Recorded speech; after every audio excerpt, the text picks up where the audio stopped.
started here in a minute.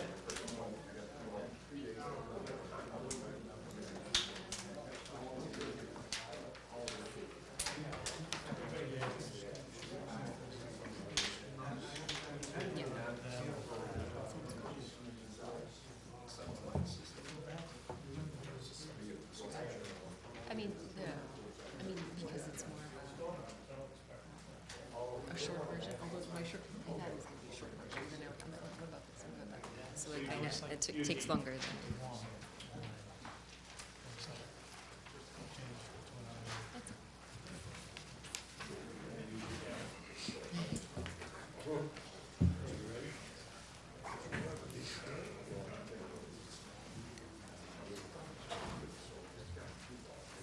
Is everybody signed in?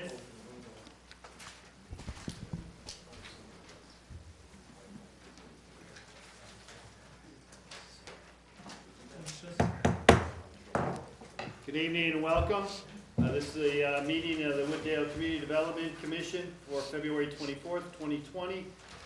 It is, the hour is 7 o'clock p.m. My name is Patrick Bond. I'm one of the city attorneys.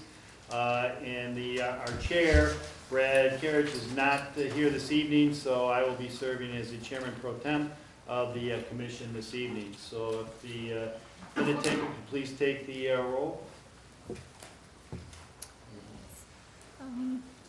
Ron, excuse me, Ron Damasco. Present. Richard Peterson. Here. David Shemanke. Here. Richard St. Marie. George Vance. Here. David Woods. Here. Brad Carriage. There are 5 members here. We do have a quorum.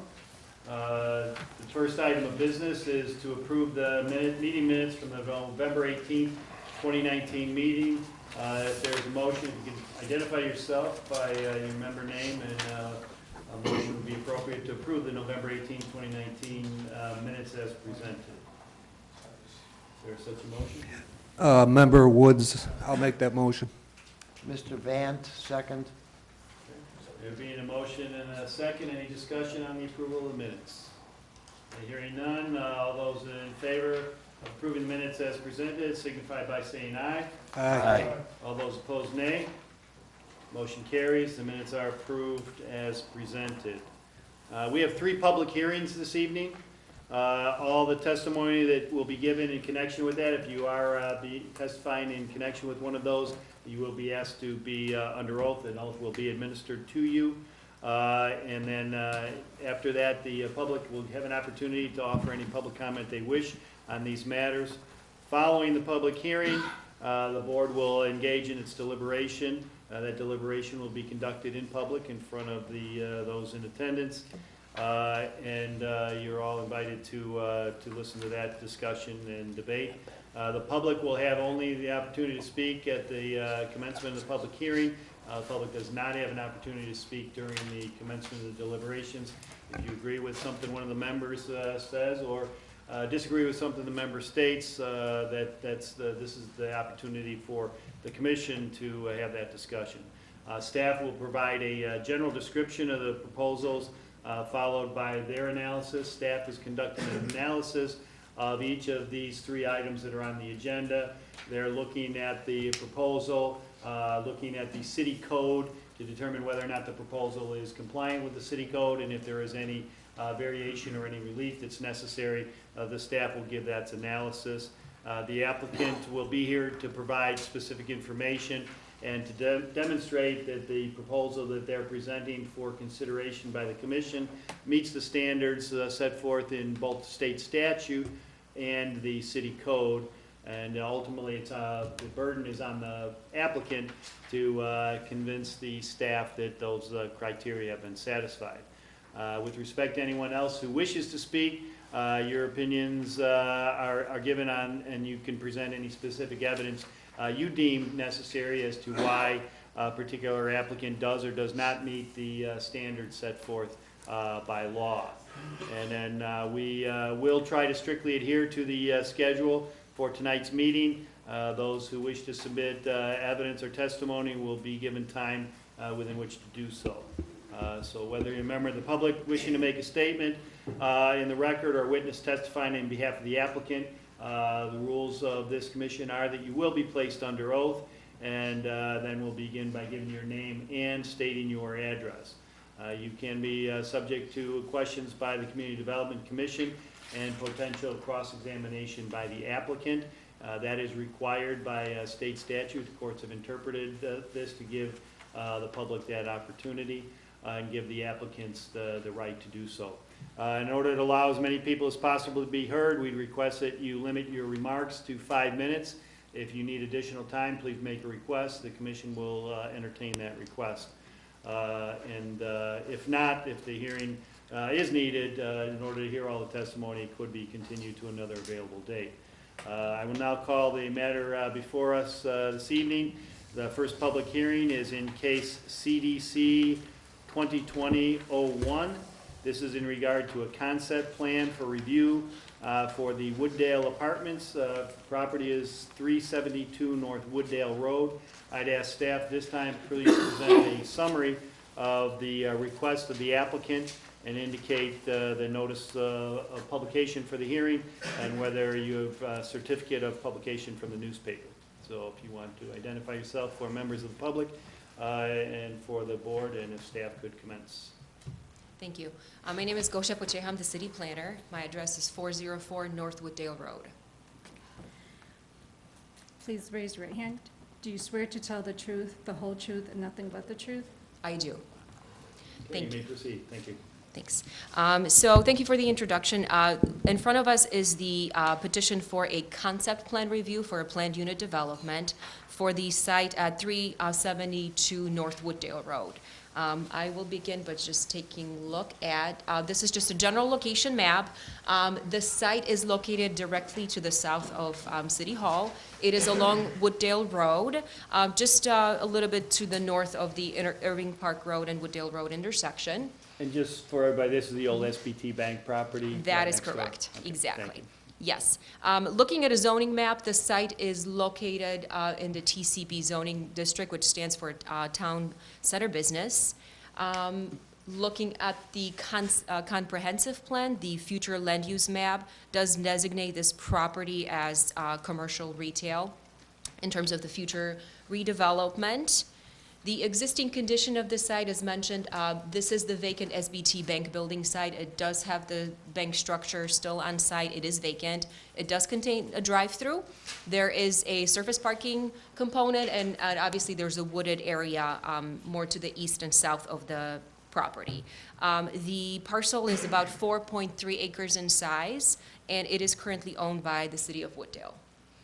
This is just, as I mentioned, a concept plan review. So the purpose of today is just to get familiar with the concept, get any recommendations, and we will have this proposal in front of the CDC Commission and City Council back for preliminary and final approval. So for the concept plan, for the site plan that we have in front of us, the proposal includes 4 buildings. There will be 3, so number 1, 2, and 3 buildings that are 3-story high. And there's going to be 1 building along Wooddale Road that's 4-story high. The total count of units is proposed is 142, and that includes a mix of studio, 1-bedroom, and 2-bedroom units. There's a total of 115 parking spaces provided on site, and the developers are proposing to use permeable pavers in certain areas of the park to reduce the total impervious surface. So the areas that are kind of shaded in green, it's this area, then we have a couple parking rows over here and to the south. Those would be done in permeable pavers, so they would not count towards lot coverage. In addition, there's about 3 trash enclosures currently proposed. There's one on the north, there's one back here, and then the third one on the south of the site. We also have a grilling area, and there's a proposal for bicycle parking. So in terms of circulation for this site, the main access will be provided off of Wooddale Road, and then there's going to be another access on Commercial Street to the south. This is just a sample floor plan for the three-story building. As I mentioned, there's going to be 3 of those buildings, and the floor plans will be very similar. This is just a first level, and then we also have the 2 through the 4th. And I apologize, that actually supposed to be 2 to 3 story. In your packets, you have a little bit more detail in terms of, you know, what room is which, but as I mentioned, this is more of a concept plan. We'll have more of a in-depth review once we go through the preliminary and final review. These are the proposed elevations for the 3-story buildings. And we also have a number of renderings, so I'll just go through them slowly. These show the entrance to the development. We also have a screenshot of this would be the permeable paver area of the parking lot. This is the trash enclosure with a sort of like a maintenance building right next to it. And we also have the grilling area that will be available to the residents. These are more of the site renderings. These actually show the 3-story building, a typical 3-story building, with the proposed materials and some landscaping. And this is the 4-story, which is very identical. It just has the additional story on it. And this is the one that would be right on Wooddale Road. Moving on to a review of the compliance with the comprehensive plan. As I mentioned, the subject site is designated as commercial retail in our comprehensive plan. However, the use, although it is residential, it will be commercial in nature because of the multifamily rental component. So it will be operated as a commercial use. It also helps to achieve a number of goals and objectives that are in our comprehensive plan, and the further review is in the staff memo that was attached to this report. I also wanted to mention a report that was done in 2015 by CMAP. It was called Homes for a Changing Region, and ultimately this report studied the existing housing conditions and the population projections for the future. And it identified a number of goals for different municipalities. For Wooddale, one of the goals was to provide housing developments near Wooddale Road. This particular proposal is about 10-minute walking distance to the metro station, so it definitely meets that recommendation. It also, the report calls for housing that can accommodate not only seniors in the short term, but also younger households. Based on the proposal that was submitted to us, the developer is actually targeting millennials, millennial families, and seniors, empty nesters, to be the sort of the end user of this development. So it also falls within the recommendation of the report. Moving on to the compliance with the UDO, as I mentioned, this is just a concept plan, so the further review will come a little bit later. There are a number of deviations that were sort of identified that this proposal is not able to meet. We do have the front built to line. As you're aware, our municipal code is very specific. We don't have a front build setback. We have a built to line, so the building has to be built exactly at that line. So the proposal doesn't meet that. There's a number of setbacks. The main ones that I wanted to mention out, the dwelling units per building, there's a maximum of 18. This proposal exceeds that. We also do not meet the code requirement for parking, as we've seen with a number of planned unit developments that we've reviewed in the past. The actual numbers and sort of calculations are outlined in the staff memo, as I mentioned.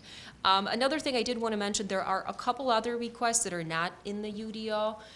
One of them will be for the stormwater detention. Because the increase of the impervious surface is significant to the site compared to what it was before. Obviously, the developers are proposing to use permeable pavers, but they will not be able to meet the City of Wooddale stormwater requirements for detention that are triggered for any new net impervious area over 10,000 square feet. And what they will be requesting from the City Council is actually approval to revert back to the DuPage County Stormwater Ordinance that's actually at 25,000. So that's something that will be considered later with its own requirements. And there's also a building code requirement currently. So as I mentioned, it's not under the zoning, it's not under UDO, it's in the building code that would require elevations to have certain percentage of brick and stone, and this proposal isn't quite there. So this is something that will probably come back in front of City Council for further consideration. In terms of the planned unit development, I've mentioned this before, we're looking at a concept plan right now. Once we get the actual submittal for preliminary and final, we'll go through all of our UDO requirements. We'll have our fire district look at it, although they've had some initial comments already. We'll have our engineer look at it in terms of the stormwater ordinance and, excuse me, also our building department. We'll review it. And then in terms of recommendation, based on the proposal and the documents that were submitted, the CDC department, the Community Development Department does recommend that the CDC Commission recommend approval of the concept plan for the proposed Wooddale apartment complex. Thank you. Okay, thank you. Does anyone on the commission have any questions of staff? Yes, sir. Yeah, I'm George Vant. Is there gonna be any retail space in these buildings? No, I'm sorry. Okay, Okay, go ahead, sorry. Excellent question. That is something that was discussed at the very preliminary stages. At this time, not on this piece of property. I have another Go ahead. follow-up question. You're talking about 142 units if I'm- That is correct. with 115 parking spaces.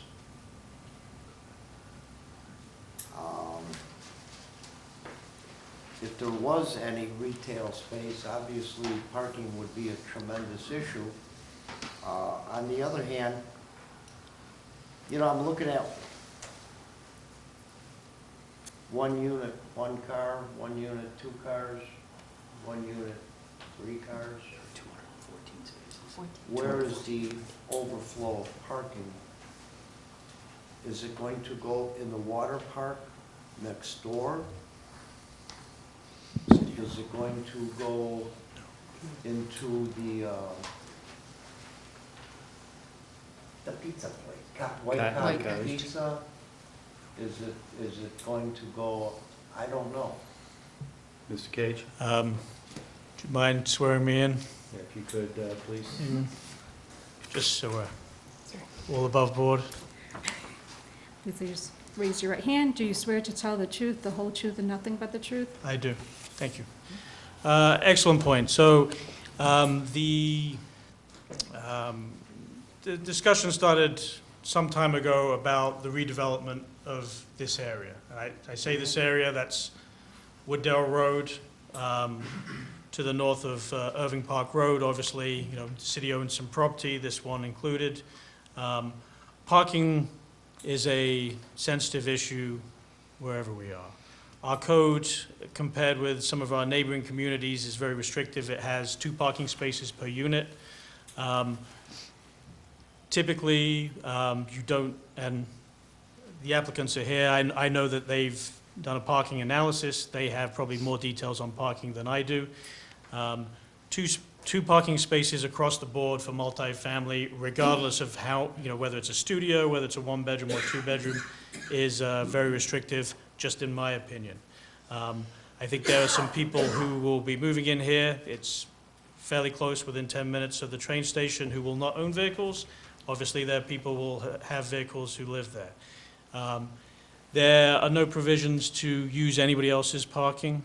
Each site has to contain their own parking, so they would not be using any parking spaces at either White Cottage or at the Park District facility. They have to maintain and control their own parking on their own property. And I guess if you kind of want more information on the analysis, I know the applicants here, they have details and a study on that, but that's just kind of from the city standpoint in terms of the code. If you might have a follow-up question, go right ahead. Yeah. You know, I've been a resident of Wooddale for 43 years, and without a car for anyone in my family, I mean, we have a fantastic metro station, but we really have a not too good of a. My wife used to take the metro to Bensonville to use the Pace buses. And That's all I have. Thank you. And we'll have the applicant will be called up in a minute to talk about that parking situation. Any other members? Yes, Member Woods. Yes, Mr. Woods. Is there going to be any parking on commercial? Mr. Cage? No, actually, if we could just pull up the site plan. So the property itself is somewhat unique in shape because it has obviously some majority of the frontage is along Wooddale Road, but there is the kind of the finger heading to the south that does connect into Wooddale. There is a one row of parking along the, that looks like the east, which is the pavers. So not on commercial, but heading north from commercial, if that makes it Member any Woods? clearer. So we are going to keep commercial, no parking? Mr. Cage? Commercial, The sorry. street commercial? Exactly. Commercial road, obviously, is an important connection. Obviously, White Cottage is there. Obviously, the Park District is there. At this time, there's no requirement or need to put parking on commercial. That's not part of this plan. Another question? Member? Yes, you mentioned other municipalities, and I know just north of us, in Itasca, north of 390, they created a development. Do you happen to know what their parking requirements are for that?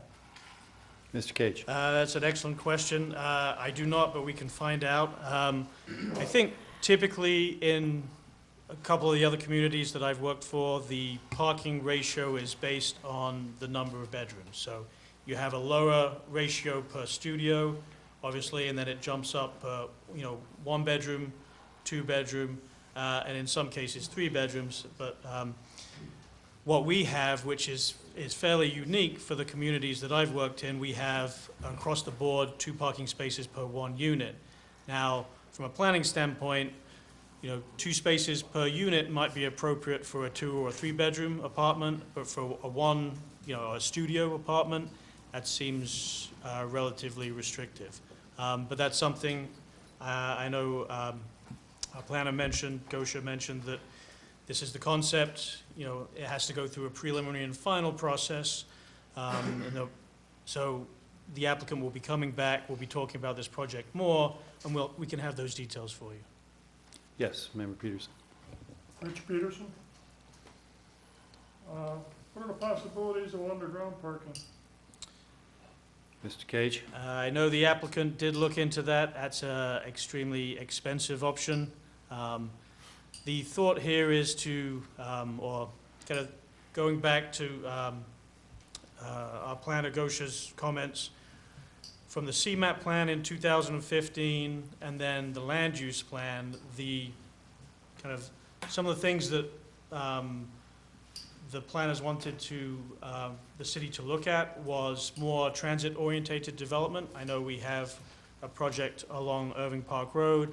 I know you see those types of projects probably more so in communities like Arlington Heights, Park Ridge, just to name a couple, where you have condos or apartments closer to the train station, encourages more foot traffic, more bicycles. Sorry, long answer to a shorter question.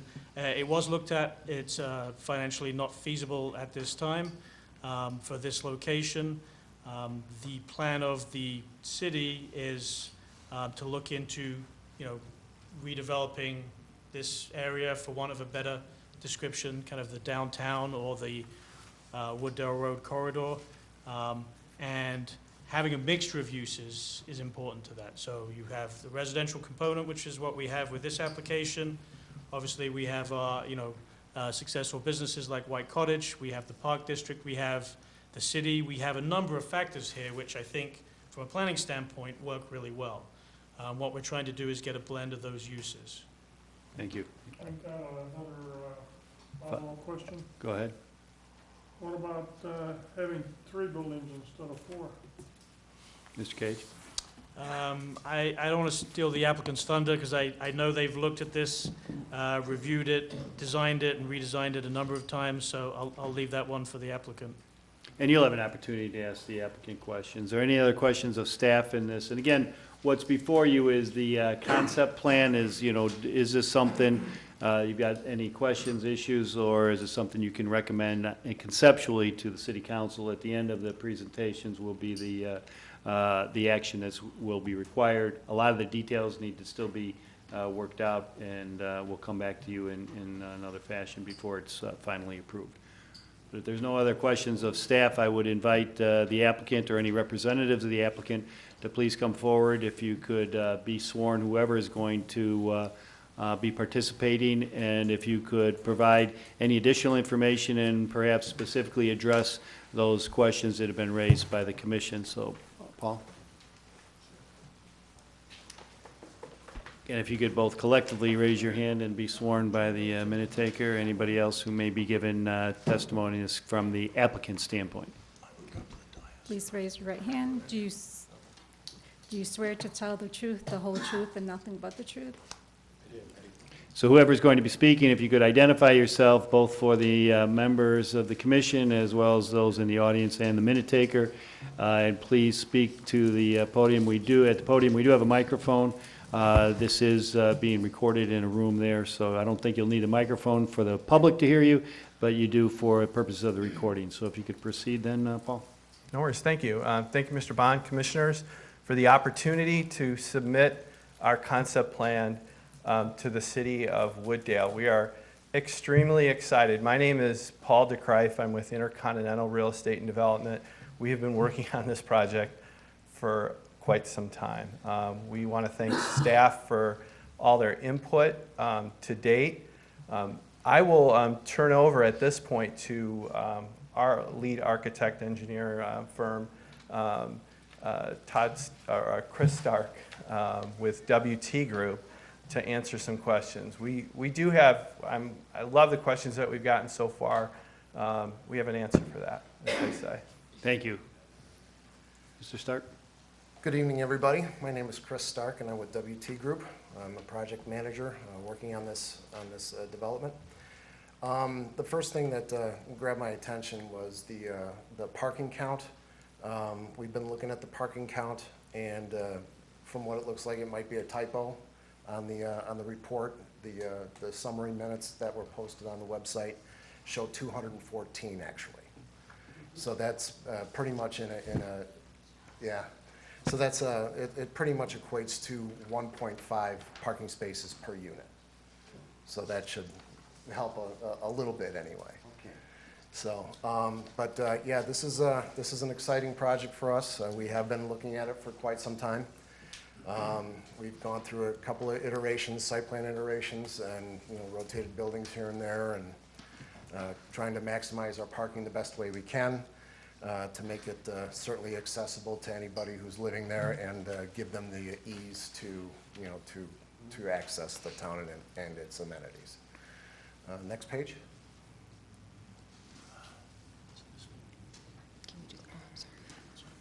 So this here is the color rendering. Part of our development here, that main, what I will call the courtyard, that's in between the two vertical buildings. That is where a bulk of our permeable pavers will be. The access drives, once we had a comment to make that 26 feet wide for the appropriate vehicle access, fire truck access. So we've given that, and we've shown that appropriately. The sign is approximately 10 foot by, God, I can't remember that one, 6 foot 8 tall. It could say anything. We've yet to come up with a name for it, but that's coming up soon. Next page, please. These are our elevations here. The brick content, the brick specification is actually utility brick, and then the rest of it is made with an EFIS type material. Thank you very much. And we have one of the comments too. We're going to have a makeup air unit on the top of this roof, and that we'll be able to provide matching screening that will be beige in color to match the EFIS.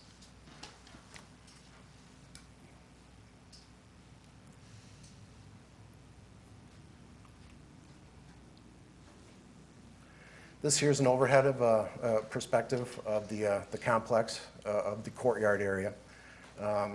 It provides a bulk of the parking, as I said before. This here's a pictorial of the 4-story building, very similar in nature to the 3-story building. So we tried to match that as best we could.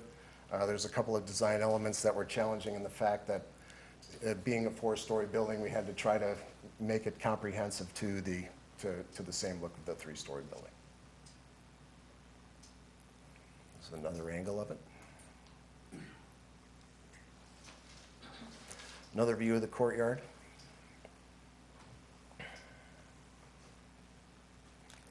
This here is from the northwest corner looking back. And this is just another area that we're actually thinking about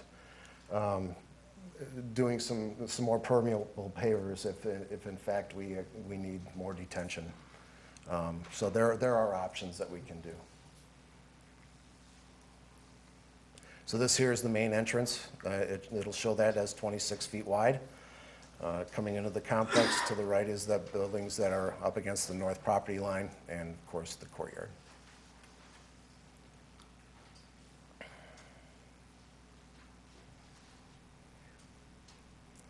Here's the trash area and the garage area, of course. And that's all I have for now. Anybody else from your team, Paul? Okay, does anybody from the commission have any questions for the applicant? Yes, sir. Go ahead, George Mr. George. I knew there had to be something wrong because in the writing you have here, it says 214 off-street parking spaces, but yet when it came up, it said 115. And I just wanted to make sure we had apples to apples here, because I know on a project like this, I think you guys would take a little bit more. Yeah, we don't have any. You know, it looks great. Yeah. The concept looks great. It looks beautiful. I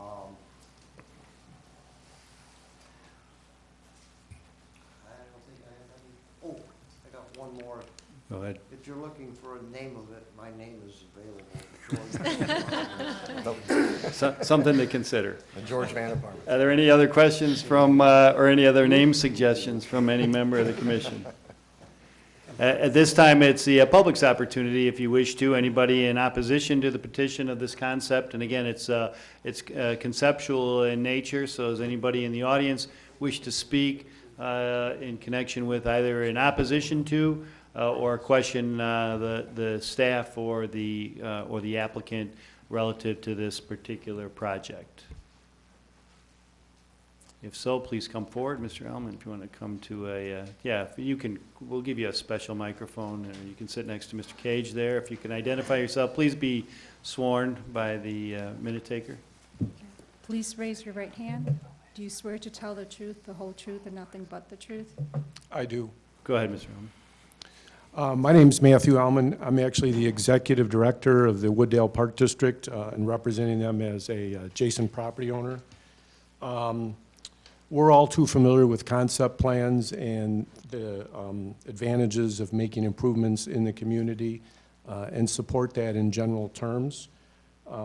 As expected, any plan, a conceptual plan or a development plan, comes with its challenges and opportunities, and we see many opportunities that can come from a development like this, including additional people in the community that we can serve with recreational needs. But we also have to be mindful of the impacts that it can have on our existing constituency, including those who use our beach water park. The two things that I would ask the developer and the commission in this city to be mindful of, in particular that I can see as an initial immediate impact, would be the stormwater, knowing that we have open land adjacent to there, and the last thing that we'd want to see is flooding or any concerns coming with our properties, including the pool. And it would be nice if it was filtered water and came right in the pool and we have less costs with water, but it doesn't work that way. And the other would be parking, in terms of the fact that our parking lot, and we use it and have a joint agreement with the school district for busing, and we would just want to make sure not so much the residents, but visitors and stuff wouldn't migrate over there for convenience or for overflow and be at the detriment to our patrons.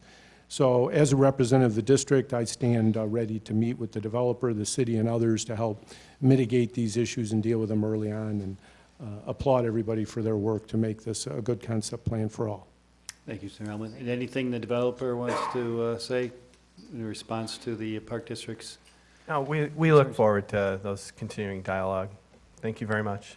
Again, there is a facility, as you're aware, immediately adjacent to this development, the Park District facility, and I think beach is in the name, but you don't want it to turn into that with any floodwater. So I know the developer is going to be working with the, they have by county ordinance, they have stormwater requirements, but certainly it would make sense to make sure that, you know, it's a good neighbor to the Park District adjacent to there. So thank you. Anyone else? Yes, if you could just, in order to have a question, that we have, it's a somewhat formal process. I know it seems unnecessary for you to simply ask a question, but it is required. So if I could have the minute taker administer the oath, and if you could speak, you could use that microphone there, sir. You can stand or sit at your pleasure. Please raise your right hand. Do you swear to tell the truth, the whole truth, and nothing but the truth? Thank you very much. If you could just please state your name and your address for the record, and then you can make any inquiry you wish. My name is Tom Sienna with White Cottage Pizza at 350 North Woodley Road.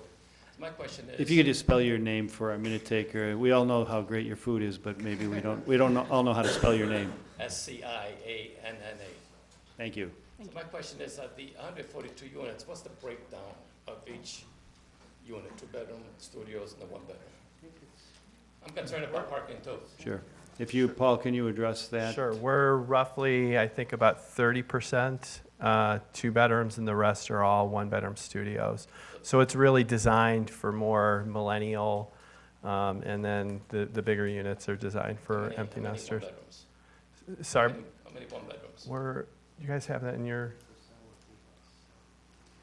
1 second.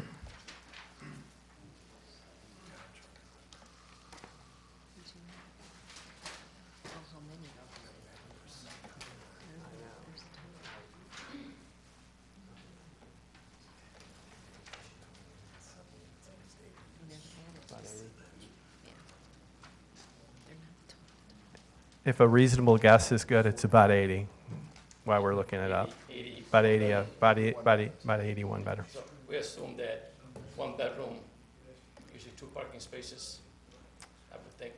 No, our ratio is about 1.5 for the whole complex. So we are a TOD site, and we are going to have people who commute into the city and might not even have a car. That's happening all over suburban Chicago. Like I said, I'm concerned about the parking.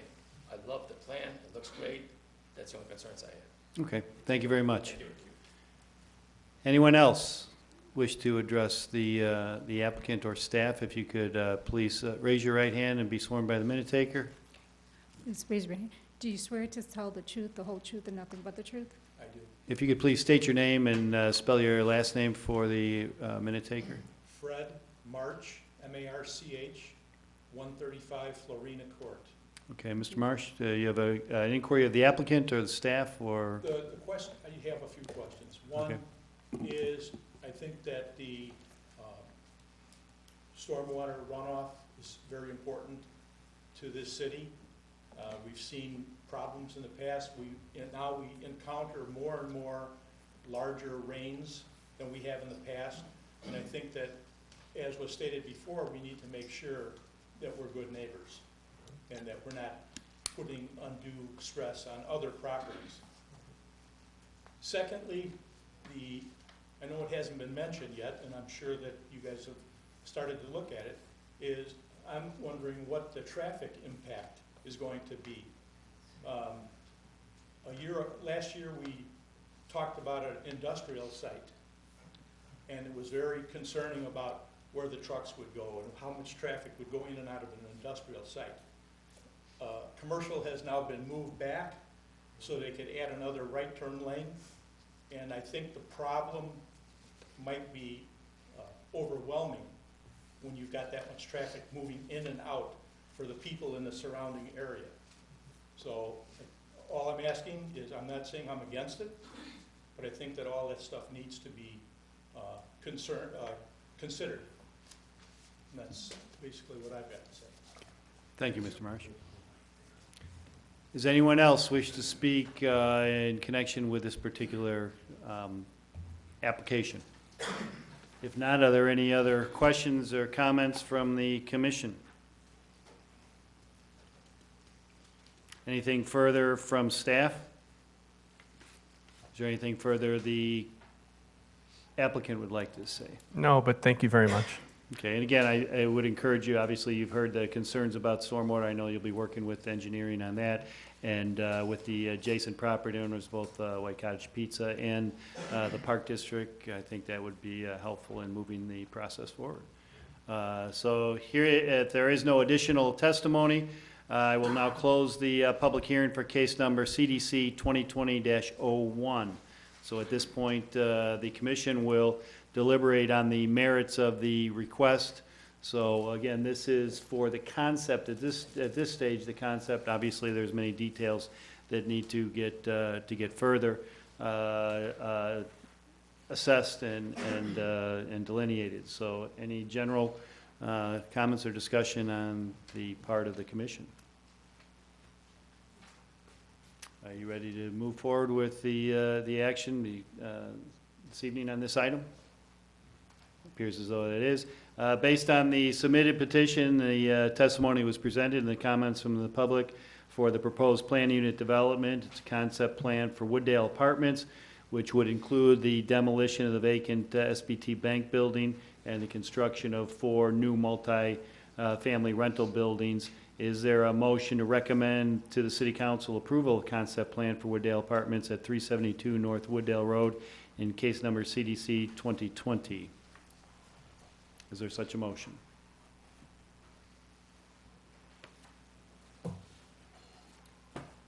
I'll make the motion to approve. Okay, there's a motion. Is there a second on the motion? George Band, second. Okay, there's a motion and a second. Any discussion on the motion? Okay.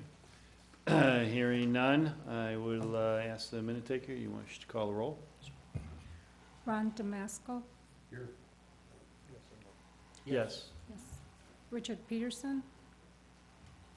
Yes. Dave Shabanky? No. George Bant? Yes. David Woods? Yes. Okay.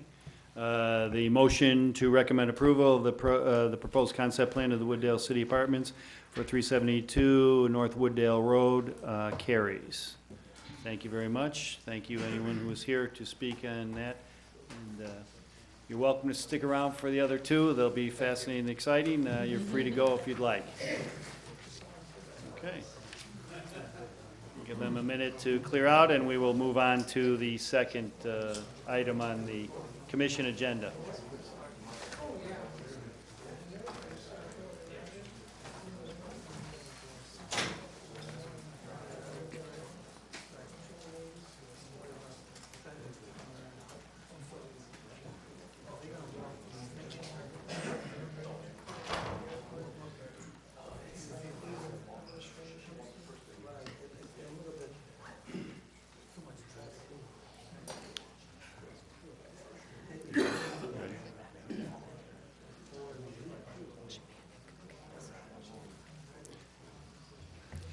Mr. Cage, are you ready? Absolutely. Okay, thank you very much. The next case is CDC 2020-02 in regard to a special use request for an employment agency at 345 East Irving Park Road.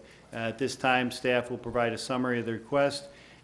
Please advise as to the date of the notice for the hearing that was published and whether you have a certificate of publication from the newspaper. So you're already under oath. If you could proceed, Gosha. Thank you. Yes, we do have a copy of the certificate of publication on file. The notice was published in Daily Herald on February 7th. We also sent out notices to property owners within 300 feet of the subject site. In front of us today, as mentioned, we have a petition for a special use approval for an employment agency at 345 East Irving Park Road. Taking a look at the location map, the subject site is located along Irving Park Road and Hemlock Avenue. We have two shots in here. One of them is more of a general vicinity, and then we do have a close-up. So you can see the subject site highlighted in yellow. Looking at the zoning, the subject site is zoned C2 with the directly adjacent properties also zoned as C2, and we also have some residential to the north, but it is separated by a public alley. The existing conditions of the site, it's about 0.19 acres, so it's rather small. It's a little bit over 8,000 square feet. Currently, it consists of surface parking and one two-story building. The building contains two commercial spaces on the ground floor. One of them is occupied by the spinal health clinic. The other one is vacant, so the one to the west is actually the subject of the petition today. There are also three apartment units on the upper story of this particular building. We do have five parking spaces on site, as we will see on the next slide, and there's also 8 parking spaces along Hemlock. This is a look at the current plat survey, so we'll see there's the outline of the building. Currently, the parking spaces on site are located over here. There's really 5 parking spaces that are currently available. The property owners have indicated that they are willing to add, to stripe in another parking space to make it 6 parking spaces on site. As I mentioned, there are 8 parking spaces along Hemlock. These are in the public right-of-way. These are public parking spaces. However, our municipal code does allow, there's a specific section that says that the property owners may use the off-site or on-street parking in order to meet their requirements. So taking in consideration the 8 parking spaces on Hemlock, and even the 5 parking spaces that are existing, they do meet the code. So they're willing to add 1 additional parking space just to make sure they can accommodate more on-site. In terms of the comprehensive plan, the site is designated as retail commercial that we've seen before. The operation of an office, of a professional office, is something that fits within the designated category. The specific proposal for this special use to operate an employment agency does help the city achieve one of the goals, just to be able to provide more variety of types of businesses and uses available to the residents and to the visitors. Moving on to the compliance with the UDO, as I mentioned, employment agency is a permitted use. However, it does require a special use. Therefore, we have this process to kind of review every single special use case by case. That's the purpose of tonight's meeting and public hearing. In terms of the lot development standards, they're not proposing any of the physical changes to the building, so the building will remain as is. The site really will remain as is, with the exception that the property owner is willing to stripe in 1 additional parking space once the weather gets a little bit better. The building was developed prior to the current zoning ordinance approval. Therefore, it doesn't meet all of the requirements in terms of the established build-to line, the setback, and all of those are outlined in the memo. That was part of the major site plan review. But as I mentioned, the petition in front of us today is not really proposing to make any physical changes to the site at all. It is strictly for the special use approval. Staff recommends approval of the requested special use, as we find that it is consistent with the comprehensive plan. It is consistent with the UDO, and it also meets the standards for the special use approval and major site plan review. Thank you. Okay, any questions of staff from any member of the commission? Yes, you may go ahead, Member Woods. Gosha, I'm sorry, but those parking spots, the number 5 and what could be number 6, are those legal parking spots? They're existent. So they do meet the size. Based on the platter survey I was able to measure, they meet the minimum size, which is 9 by 18. Yeah, there's one, and I'm actually gonna go back. There is 1 parking space. Oops, sorry. Number 6. There's 1 parking space right there. We are not counting that one because it's located of the behind dumpster. a dumpster enclosure. But all of these existing ones, and keep in mind, there's an alley over here, so they are able to turn into them. Any follow-up? Yes, Yeah, so I noticed that it's asphalted like a driveway in front of that Mm-hmm. whole building. So if you park two cars there, what is that asphalt? I It's- mean, you you're can't drive not through going to- there? I mean- And usually, from what I was told, sometimes there's one vehicle that pulls in up front, but once we stripe this, and the idea is that it's technically these areas right there are not striped for parking. So we looked at the possibility of maybe having parallel parking, but the drive aisle is just not wide enough to be able to support a vehicle parked and then have the drive aisle in it. So essentially, it's just a paved area, but it's not parking. It's not striped for parking. So we can't convert the asphalted area back to grass then? That could be an option Yes. moving forward. Okay, any other members have any questions of staff? Okay. Would the applicant like to give a presentation and provide any additional information? And ask you to go to the podium. Anyone who is going to provide any information or testimony, if you could please raise your hand and be sworn by the minute taker. And then if you could, again, speak into the microphone. Please raise your right hand. Do you swear to tell the truth, the whole truth, and nothing but the truth? Yep, I do. And if you could identify yourself by name and your address, spell your last name for the minute taker. Hi, Scott Cord, C-O-R-D, 345 East Irving Park Road. My wife, Dr. Cannon, owns the property, but asked me to speak today. We were approached by John's company a couple months ago when he saw that the space was vacant. As you know, for 14 years, Source One was there. I think they were 2004 to 2018. Or three. And then the downsizing, they kept their Schaumburg office and closed the Wooddale office. Since then, we really were no rush to, rent it out again. But when approached by another employment agency, we thought it was a perfect fit. So we sought approval for them to move into the exact same space. And so for everyone's benefit, Source One was an employment Correct. agency as well. And, John saw the space, it's exactly what he needs. 2 desks, little, where you can put people on the phones. It's not a lot of traffic. It's, like I said, it's a perfect marriage, this space and his company. Thank you. Do you have anyone further you wish to, Well, all I would say is I think it's proven that this type of business does very well in this location. okay, thank you. Good evening. My name is John Dolan. I'm with Nexus Employment Solutions. Appreciate your You time. could spell your last name for Oh, the sorry minute about taker, that. please. Dolan. I talk real fast. That's just the way I am. Sorry about that. But I'm with Nexus Employment Solutions. Just came up here just in event you have any questions for me. Okay, thank you very much. Does any member of the commission have any questions for the applicant's representatives? Yeah, I have one. Okay, Mr. Peterson? Peterson, yes. Is this a day labor kind No.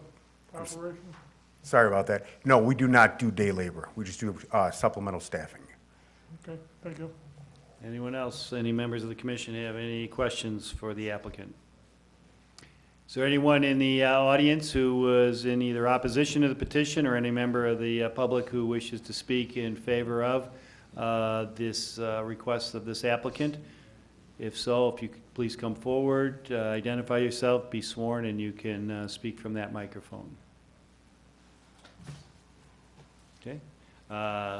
Hearing none, is there anything further that the applicant wishes to share with the commission before they engage in their deliberation? Just would like to thank everybody here for their time this evening, and would like to thank Gosha for all their help. Okay. And from staff, Gosha or Ed, do you have anything you wish to add?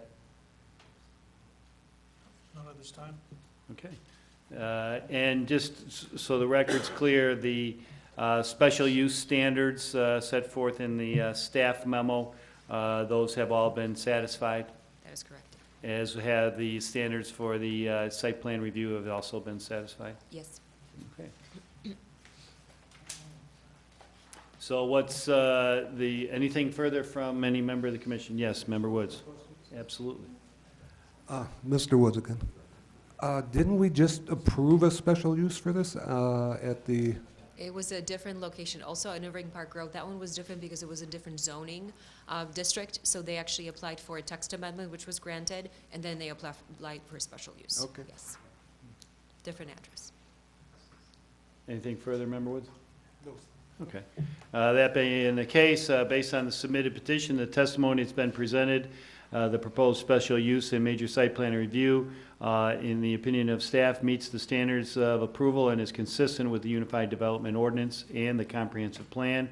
Is there a motion of the Community Development Commission to adopt the findings of fact set forth in the staff memo dated February 24, 2020, and the findings of the Community Development Commission to recommend to the City Council the approval of special use request to operate an employment agency at 345 East Irving Park Road, West Suite, in case number CDC 2020-02. Is there such a motion? This is Mr. Shimonic. I'll make the motion. Okay. Is there a second to the motion? All right. Any discussion on the motion? Okay, there being a motion to recommend the approval and a second, will the secretary please call the roll? And just as a reminder, a vote yes will be to recommend approval to the City Council. A vote no will be to recommend denial. So if the minute taker could please take the roll. Ron Damasco, Yes. Richard Peterson, Yes. Dave Shemanek, Yes.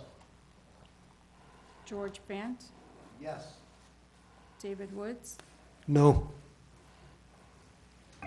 Okay, the motion to recommend approval of the special use to operate an employment agency at 345 East Irving Park Road carries.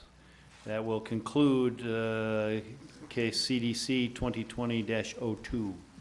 I want to thank everyone for your participation, and you're again free to stay. You're also welcome to leave if you so desire. Need a break? No. Yes. Mr. Bond, I'd like to recuse myself from this. Okay, and if the record could recuse that Member Shemanek has recused himself from case number CDC 2020-03. Thank you very much. Yes. Just a quick question. We do. We have a quorum present. And he's recusing himself from participation. He's still technically counted for a quorum, but we have one without his presence. But thank you for bringing that point of order. Okay, are we ready to proceed? Gosha, are you ready for the next item? Yes, sir. Is there enough, is there still a quorum? Are we good? I just want to make sure we're okay. We are good. We have a quorum. We've got the 4 members. We have a 7-member panel. Quorum is 4. And we do have 1 member has recused himself from participating. He's still present for purposes of calculating the quorum, but regardless, even if he was not present for that purpose, we would have a quorum present, so. Get somebody to hear the tape and then undo it later. Yes, and that's, so we do have, anybody listening, we have a quorum present, and we will proceed to case CDC 2020-03. This with respect to a zoning variation related to a parking lot development at 414, 420, and 422 East Irving Park Road. If staff could please provide a summary of the request of the applicant and indicate the date of the notice, when that was published, and whether you have a certificate of publication from the newspaper. If you could please proceed, Gosha. Thank you. And you are under oath from the previous proceedings. Yes, thank you. The publication notice was published in Daily Herald on February 7th. We also notified property owners within 300 feet of the subject site, and we did post a sign on site as we did with all the other petitions. So in front of us, we do have a number of zoning variation requests and a request for off-street, off-site parking, sort of like a shared parking agreement. So we'll go through all of these requests as we move on. The subject site, and I'm just going to the next site. So the subject site actually contains 2 parcels. We have 414 to 420 East Irving Park Road, which is the larger parcel over here. And then we have 422 East Irving Park Road. A number of requests kind of go back and forth between the two, so that's why this will be considered our subject site. As you can see, we are located right at the edge of the City of Wooddale municipal boundary, because directly to the east we have a village of Bensonville. And just for location purpose, we are on Irving Park Road, right at the intersection of Irving and Edgewood Avenue. And right to the south, this is where the Metro train tracks are. This is just a look at our zoning map. The subject site is zoned C3. Technically, it stands for automotive services, but keep in mind, generally, all of the sort of commercial uses that are generally permitted in a commercial district, such as C2, for example, including a retail, office, and so on, would also be permitted in these spaces. Looking at the first site, the 414-420, the site is about 0.29 acres in size, so it's a little bit over 1,200 square feet, and contains one building that's divided into 4 tenant spaces. Each space is about 1,000 square feet, and that is this building right here. The second site is 422 East Irving Park Road. It's a little bit smaller. It's only about 0.15 of an acres. This one is a 2-story building, but it's occupied by one tenant. Currently, Loseco Tile and Stone Design is in there, and their commercial occupancy is issued for sort of retail and services. They do a lot of tile and I want to say countertop services. So these are the two sites looking at the sort of existing conditions. And just to sum up, we've got the 412, 420 with the 4 tenant spaces. Then we've got the 422, which is the single Loseco Tile building. We do have the 2 buildings highlighted in blue on the screen. These are the current parking conditions or the parking layout. The 422 has its own access from Irving Park Road. However, it is not connected to the site next door. It does serve as an access to the parking lot of the deli that is next door. The 414-420 has its own curb cut on Irving Park Road. And then it only really services the parking lot that's there. You can faintly see the parking spaces over here. Along Edgewood, we do have parking that's partially in the right-of-way, but technically there is no connection between the two because of the striped spaces over there. We do have a photograph of the area a little bit earlier.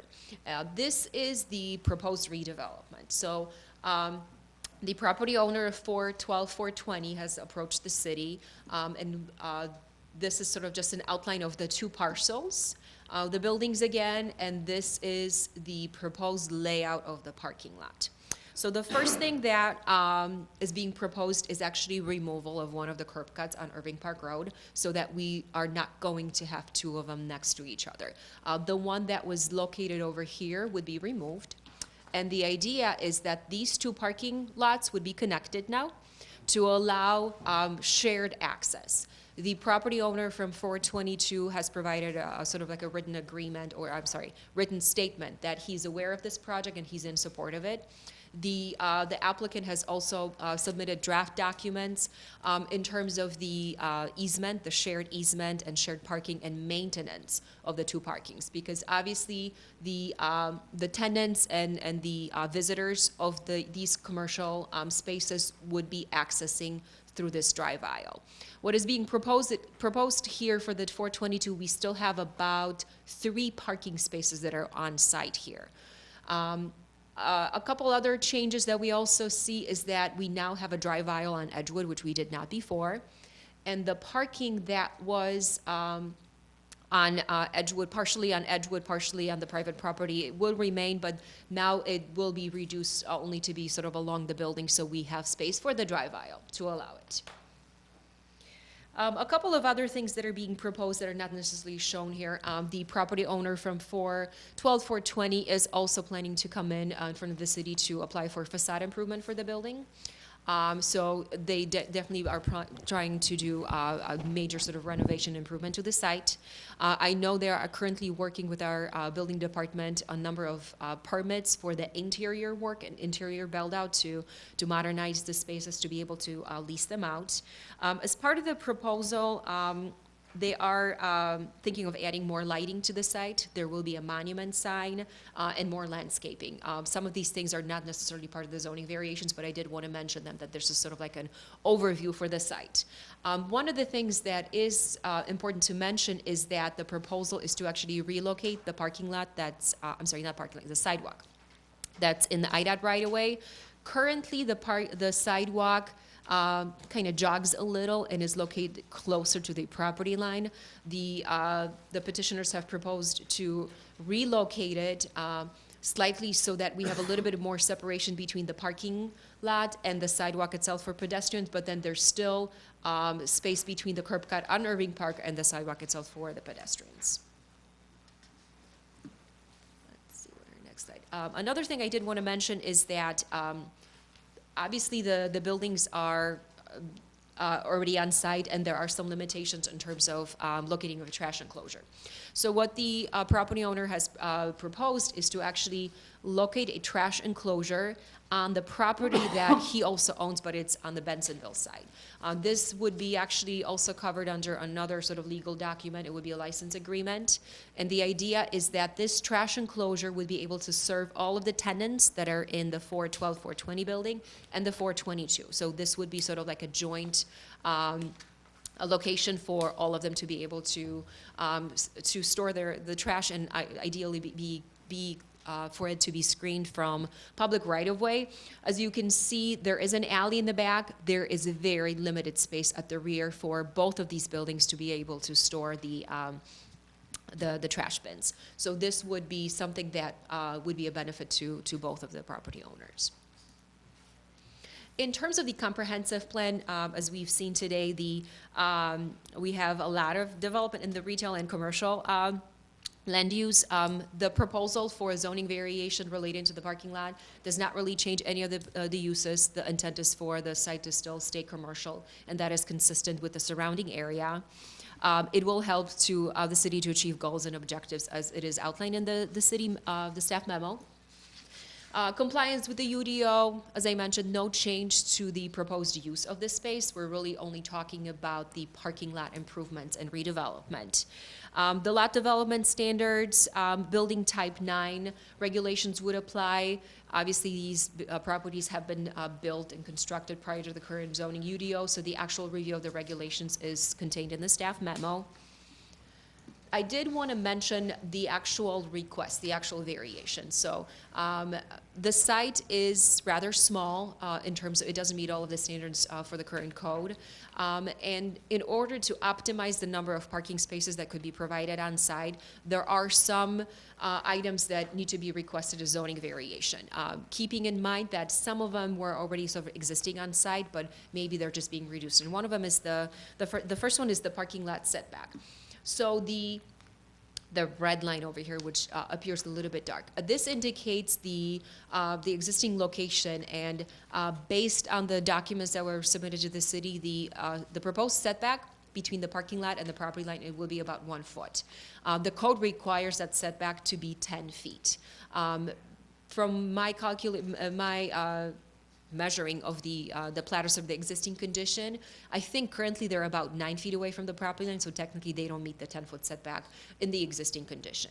However, in order to accommodate code-required parking spaces in terms of the parking size and then the drive aisle, the parking lot, obviously we are limited here based on the location of the building and then to provide the sidewalk. So in order to accommodate the code compliant parking spaces in the drive aisle, the parking lot had to be pushed out further out, closer to the street. As I mentioned, as a sort of offset or benefit to that, the proposal calls for relocation of that sidewalk. So it's not going to be located right next to the parking lot, and there will be a little bit of landscaping that will be added in there.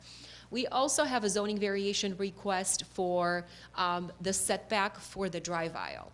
Our code requires the drive aisles on streets such as this one to be set back at least 30 feet from the right-of-way, but the right-of-way is measured from the property line. So we are not able to meet the 30-foot setback for this location right there. I believe we're about 19 feet right now.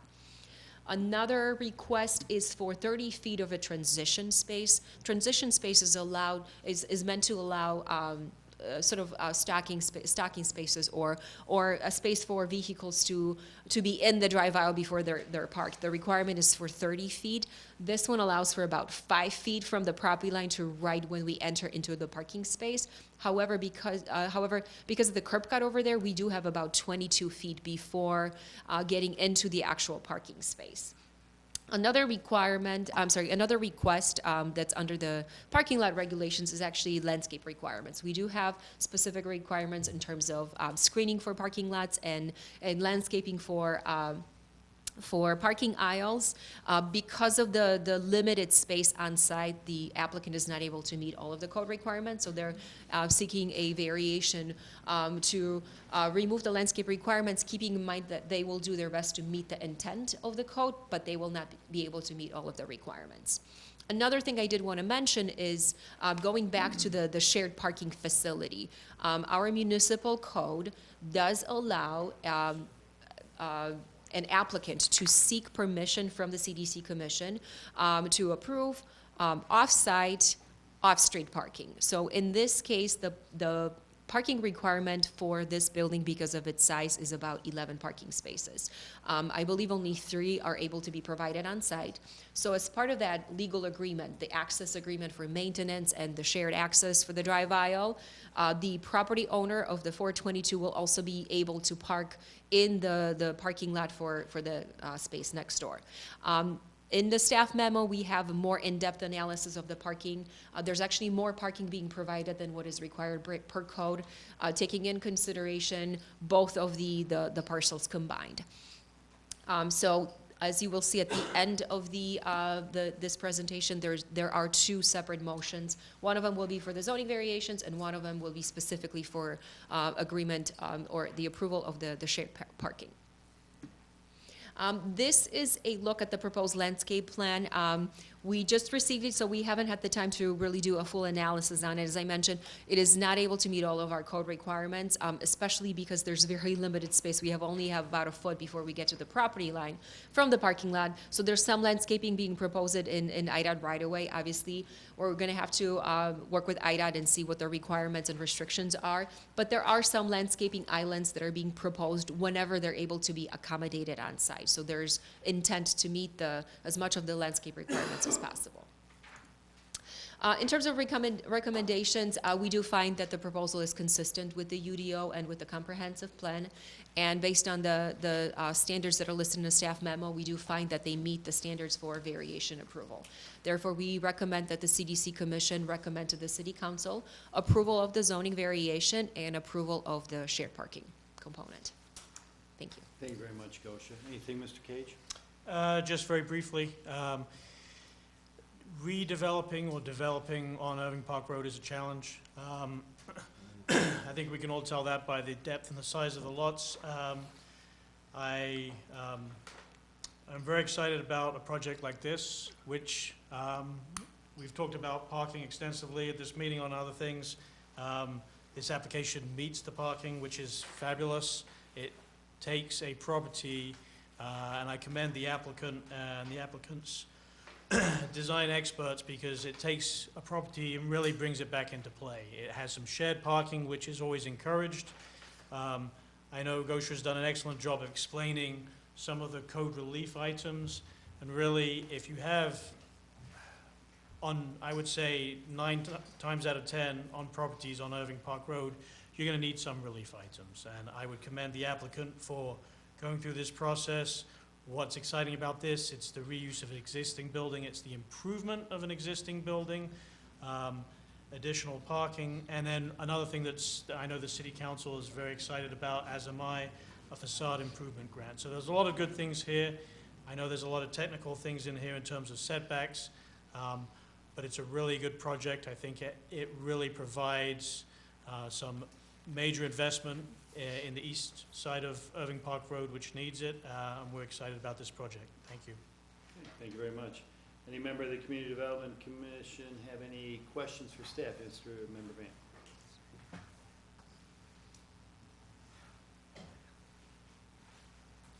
We talked a little bit about moving the sidewalk, and I'm totally against that. And I'll tell you why. If you look at this picture, the sidewalks in Bensonville and some portions of Wooddale are right on Irving Park Road. Is that possible to bring that slide up for everyone. It shows a little bit over here. I may be able to find a better one. So this is the existing sidewalk right there. This is our proposed. So there is a jog. The proposed sidewalk for the subject site will not be as close to Irving Park Road as the one in Bensonville. I almost seen 3 people get killed on Irving Park Road by a snowplow that was going eastbound on Irving Park by the Dunkin' Donuts where I get my coffee in the morning. And they got buried in the snow. Just to clarify, that's not a city street, so it would not have been a city plow. I was just going to say that that was not a city plow because it's not our street. I understand that. I look at safety concerns. I look at, you know, these curb cuts, do we have enough room to make a proper right-hand turn on Irving Park? Do we have enough room to maneuver things? Boy, I'm really against moving that sidewalk, and that's the only issue I have with this. Because fortunately, a lot of people walk on Irving Park Road. And it snows. Go ahead. You make an excellent point. We do not want to create any kind of a safety issue. Obviously, the sidewalk further to the east is closer to Irving Park Road. Any project along Irving Park Road, as I mentioned a minute ago, is going to require some relief. I take your point on board. That's something that staff, and I know the applicant feels strongly about, that's something that we can see what our options are. The reality is the sidewalk is going to be closer than we would, if this was a blank piece of canvas, the sidewalk would be further away from Irving Park Road. Unfortunately, it's not, so we have some cards to deal with in terms of layout, and we'll achieve the best and the safest we can with what we have working with the applicant. Excellent points. Anything further, Ms. Grant? Any other member Woods? Yes, Mr. Woods. This agreement that we're going to have between the 2 buildings, is this got some time date on it, or I'm just trying to figure out how that's going to work out when we have 2 separate owners. We'll give you an opportunity. Yeah. Anything further of staff, and then we'll have the applicant can provide their presentation, and that would certainly be a question you would want to ask the applicant, Member Woods. Anything further of staff? Okay, at this time, I'd invite the applicant to come to the podium. Please, anyone who's going to be speaking in connection with the applicant, please raise your hand, be sworn, and we will ask you to identify yourself by your name, spelling your name for the minute taker, and giving us your address before you address the commission. Please raise your right hand. Do you swear to tell the truth, the whole truth, and nothing but the truth? Yes. I do. Dave Schluter, 401 West Irving Park Road. I task on counsel for Diastis Partners. If you could just spell your last name. Sure, SCHLUETER. And also been working with Jack, who's been doing the project development as well. I'm not his attorney, but I have been working with him on it. Mr. Vant, if it would help get your vote, ironically, it looks like when they went from town to town, that's where the jog is. You see that in Chicago where they switched from Galewood to, all of a sudden, you have a house and then a gas meter and then that's probably how it happened, but yeah, I mean, we can still get enough parking because we already have too much with the new drawing. There's enough spaces. We have too many already, so we would work with staff if it had to stay. People, the bumpers, unless it's one of those old Volvo cases where, jump accelerator or something, people probably will be fine, but they can work with that. We might have a little bit different spaces, but we think we could work with that. And then the agreements are all done. We have a maintenance agreement, shared parking agreement, trash agreement, cross easements agreements. All they need to be is signed. They have legal descriptions. They just need to be signed and dated. They were submitted to staff with our original application. They just need to be signed. They're already drafted, and they're recorded against the land. So they're permanent easements, basically. So. Okay, I just want to make sure that. Yeah, they have PIN numbers. I mean, they're ready to go. The garbage one isn't because Mr. Diastis is kind enough to offer his Bensonville property as the location, because of, you know, that is a license, and that could be negotiated with new tenants down the road. But I don't see any, I mean, they're gonna have a need, whoever they are, but that is the one that's a license. Everything else are easements, maintenance agreement for, and Goshen insisted on that day one. I want a permanent maintenance agreement, so when we're all dead, one half of the lot is not dilapidated. Or a tenant who has no money lets it go and doesn't resurface it. And then just so everybody knows too, as far as this issue of getting out, you may be worried about the access. Right now, you've got concrete in the middle, so everybody who does this lot has to do a 3-point turn. Oh, I didn't see Mrs. Jones behind me, you know, and then to negotiate that, they're all doing 3-point turns within that lot. Having the continuity, everyone will be able to look both ways, not coming off a 3-point turn before they pull out, so traffic really should be a lot smoother. They'll be able to really be looking where they're going instead of having all their stuff falling after their turn, backing out, you know, swinging out. So I think having a smoother flow should help as they pull out onto Edgewood. And then as far as on this agreement on Edgewood, this has never been documented, even though, as you saw the opening pictures, there were cars parked there. They've been there for years, but it's kind of beat up. We have a license agreement in favor of Wooddale to have that properly be maintained, and all the rules of engagement with the owner of the 414 for 420 to not put Wooddale at risk. There's hold harmlesses and everything in favor of the village, that we keep those spaces maintained. That's never been documented. There's been cars there for years, but no indemnification in favor of the village that you're protected if we neglect that property. That's also ready to go. It just needs a signature. So Jack, I don't know if you wanna. Yes, I can, If you could state your name and your address, please, Yes, sir. it's Jack Borashevsky. It's B as in boy, ORYSZEWSKI. And address is 7N 601 Rodenberg Road, and that's in Roselle. And I am working on behalf of the owners of the property to assist them in putting this project together, along with Mr. Schluter's assistance.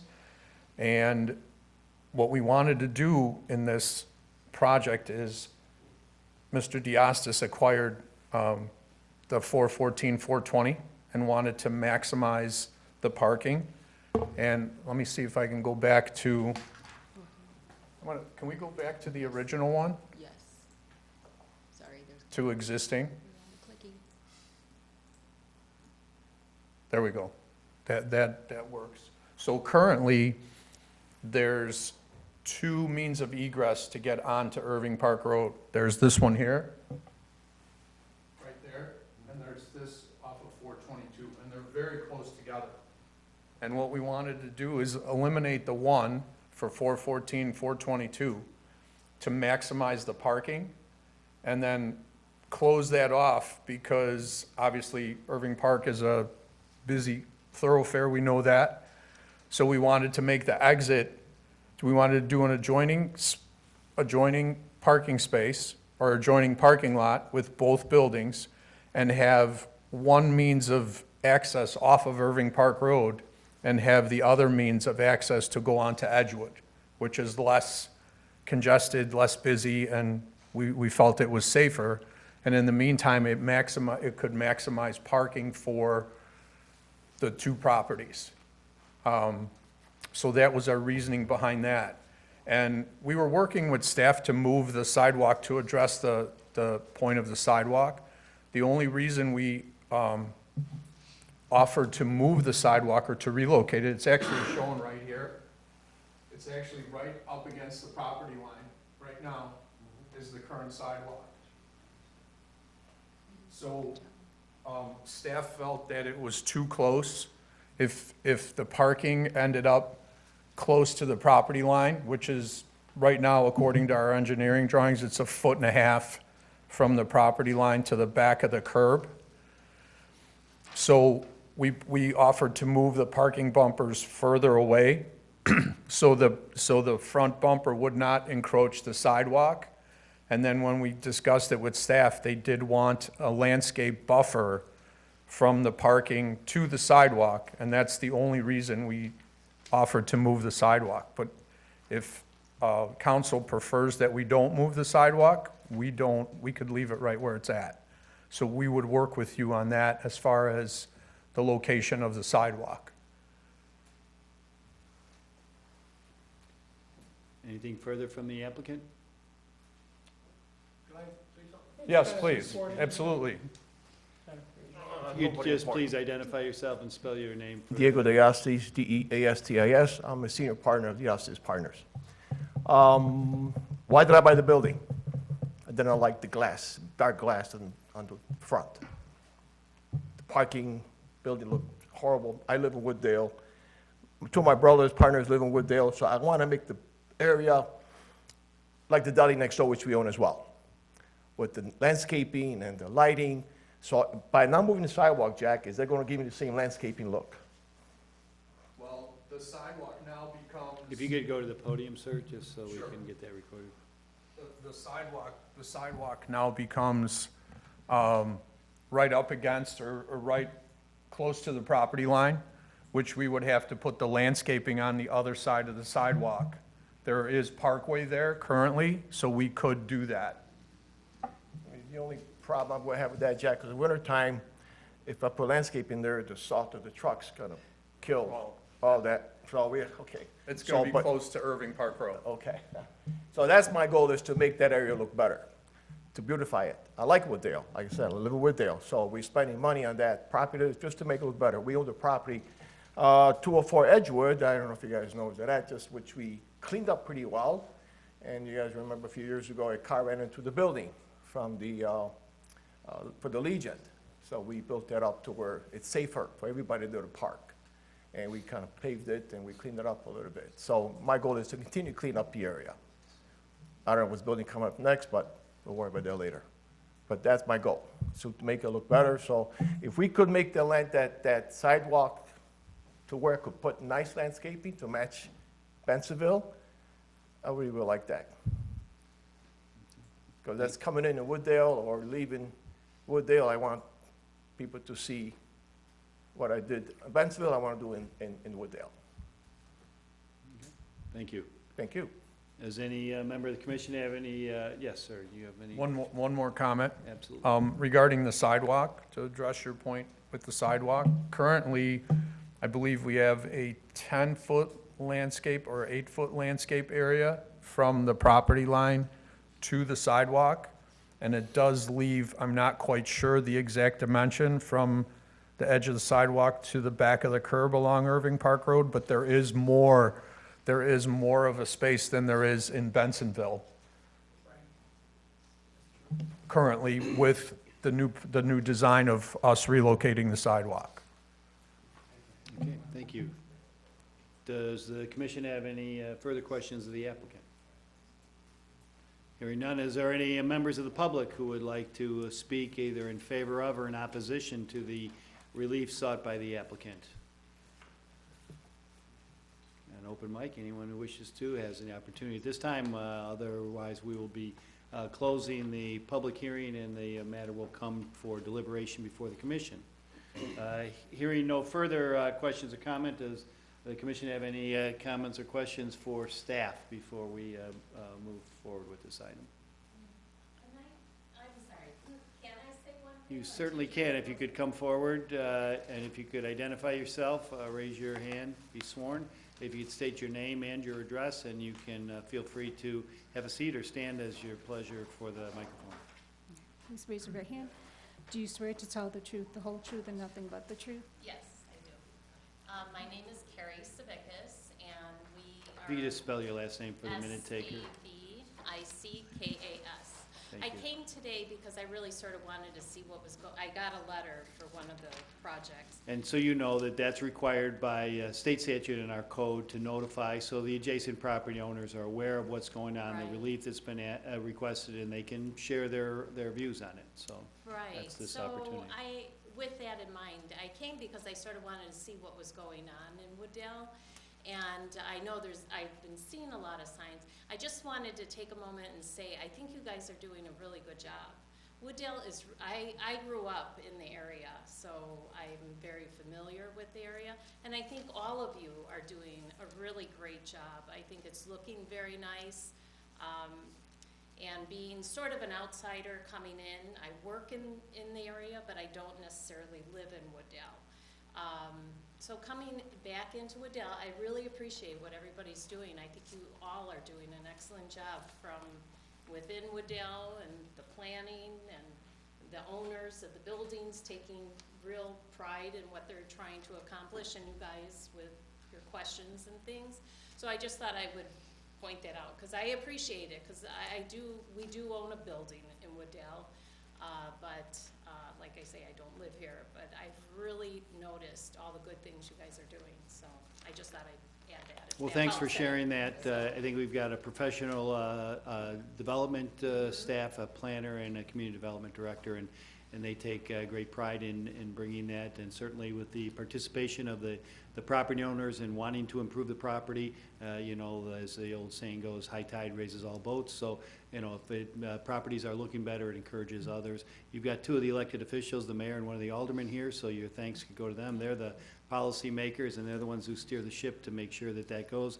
The CDC members are here to make sure that the code is complied with, and that the developments that are approved and are recommended to the city council are done so in compliance with the code, and to make sure that those of you who are both residents, visitors, and own property in Wooddale, you know, it enhances the entire community. So it's nice to hear those comments, and these people, as you can see, there's a packet of information on each one of these projects. These individuals sit up here on a regular basis to go through that, and they study the materials and the excellent professional presentation by staff. So there's a lot of work involved in getting that result, and it's nice to know that there are people who appreciate the efforts and the results. So Yep. thank you.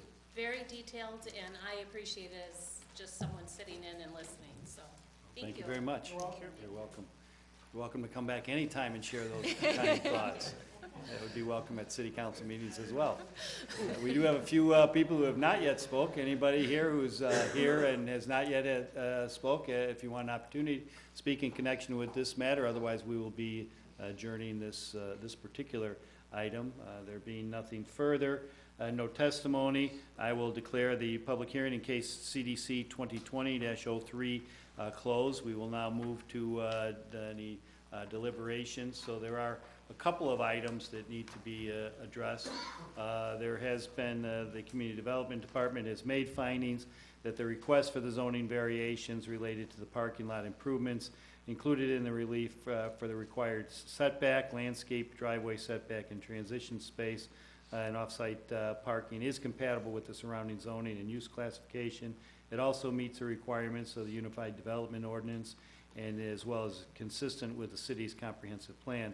So staff has made a recommendation for that. So based on the information submitted, the testimony presented, is there a motion for the Community Development Commission to adopt the findings of fact noted in the staff memo dated February 24th and the findings of the Community Development Commission, and recommend to the City Council approval of the zoning variation requests related to parking lot improvements at 414, 420, and 422 East Irving Park Road in this case. And then, yes, this is simply as to the zoning variation request. There will be a second motion necessary with respect to the off-street parking. Is there such a motion?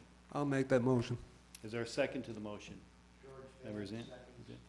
Okay, any discussion on the motion? Member Woods? Yeah, I just wanted to address your problem with the sidewalk, and I agree, safety should always come first.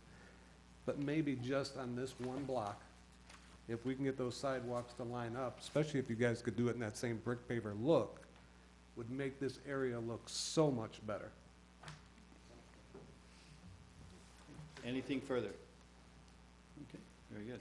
There being a motion to recommend the approval and a second, will the minute taker please take the roll? Reminder, yes vote will be to recommend the approval to the City Council. A no vote will be to recommend denial. So is there such a motion? I'll make the motion. Or is there, I'm sorry, we have a motion, a second, I'm sorry. Could we have will the minute Roll taker call. please call roll? Ron Damasco, Yes. Richard Peterson, Yes. George Vance, Yes. David Woods. Yes. Okay, the motion to approve passes, and the matter will move forward with a recommendation to the city council. The next matter that was asked to the zoning variations, the next matter is the off-site, off-street parking. Based upon the submittals and the testimony provided in the evidence of the off-street, off-site, off-street parking for 422 East Irving Park Road, is there a motion by the commission to adopt the findings that the common ownership or possession of the zoning lot and site of the parking facilities are reasonably certain to continue, and that the off-site parking facilities will be maintained at all times during the proposed use of the building, and approve the off-site, off-street parking requests related to the parking lot improvements at 414, 420, and 422 East Irving Park Road in this case? I'll make the motion. Member Woods, is there a second? George Van, second. Member Vant, and again, this would be predicated upon the agreements that were represented by the representatives, the applicant, that there are permanent easements and licenses relative to the dumpster enclosure and so forth. Is there any further discussion? Being none, there is a motion to recommend the approval. If I could ask the minute taker to please call roll. Ron Damasco, Yes. Richard Peterson, Yes. George Vance, Yes. David Woods. Yes. Thank you very much. The motion to recommend approval carries. That concludes this hearing, and we'd welcome you back to the podium, or back to the dais, rather. And anyone who was here on this matter, you're free to stay for the rest of the business of the commission. You are free to leave. It's up to you.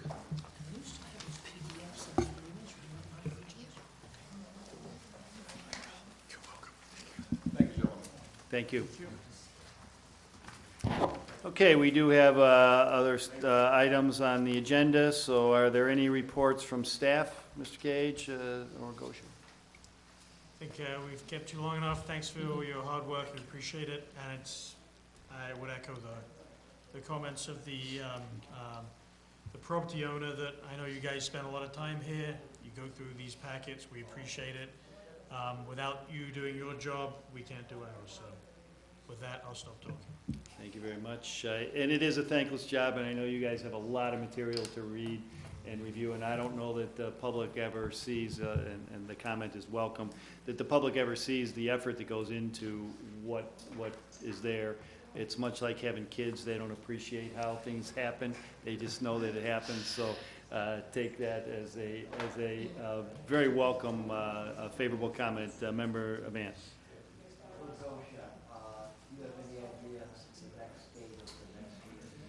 So we do not have any petitions for the March meeting, so we're probably looking at April 20th is the following possible meeting date. Okay. Yes, Member Woods.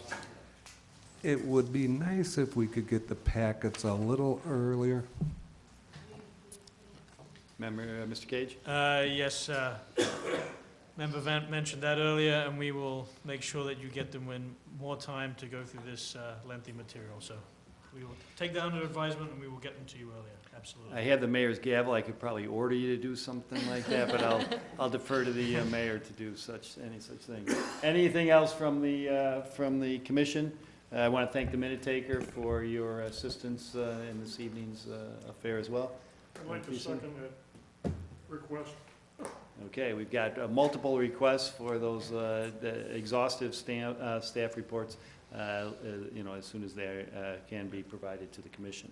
At least a week ahead of time. All right. And is there anything further from the staff that you wish to have considered by the board? Does the commission have any other matters they wish to discuss? Hearing none, I will entertain a motion to adjourn. So moved. Okay, we have a motion. Is there a second? Second. Any discussion on the motion to adjourn? All in favor signify by saying aye. Aye. All opposed, nay. Thank you all for the privilege of serving as your Chair Pro Temp. At 8:38, we are adjourned.